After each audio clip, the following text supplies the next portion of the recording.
My recollection of Martin Resnick and my entry into his world was when a friend of mine told me he had a job at Wood Gardens. And so I went and applied and got a job as a dishwasher. And then Martin Resnick grabbed my attention early because of how he treated people in the kitchen. You were treated like, you know, you had dignity. He knew your name. He would speak to you. He would stop and talk to you. But what you did and what made you so outstanding was, I remember so well, Tony, when we give you a job washing dishes, you did it as quickly as you could. When you finished, you came back and said, what else can I do? You weren't content just to do that job.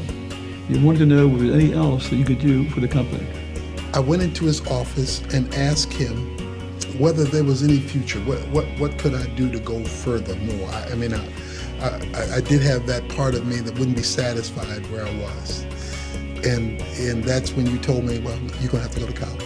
You came to me, you said to me that you thought you were going to get a scholarship to go to college and lost your scholarship. But you weren't going to get the scholarship to go to college.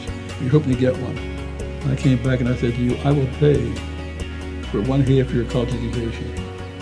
You find the other half.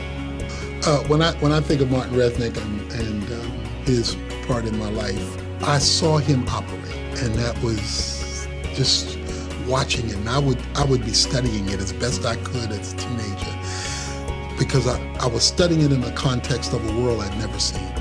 And that's why I know exposure to young people is so important, that they see options that can make them better. I had mentors also.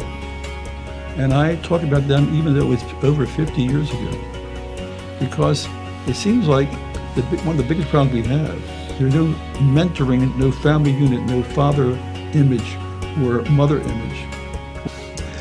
Just words cannot express my deep love for you and your family and for your investment and involvement. The Bible says, despise not the day of small things.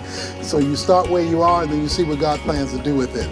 I think every day is just another step towards making life better for yourself and the achievements that you achieve. We talk about the history.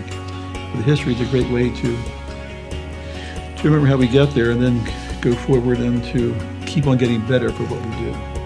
And you've done that. I hope you've done that. And along we paralleled our lives. I'm proud of you.